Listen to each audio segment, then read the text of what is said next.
కథలెన్నో చెప్పారు, కవితల్ని రాశారు, కాలాలు దాటారు, యుద్ధాలు చేశారు. ప్రేమలో తప్పు లేదు, ప్రేమలో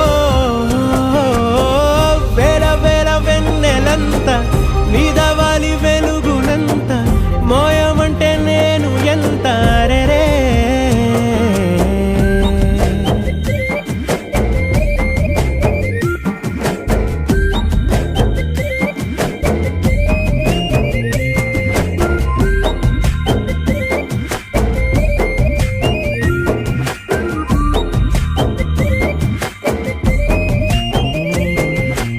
ఆకాశం తాకాలి అని ఉందా, నాతో రా చూపిస్తా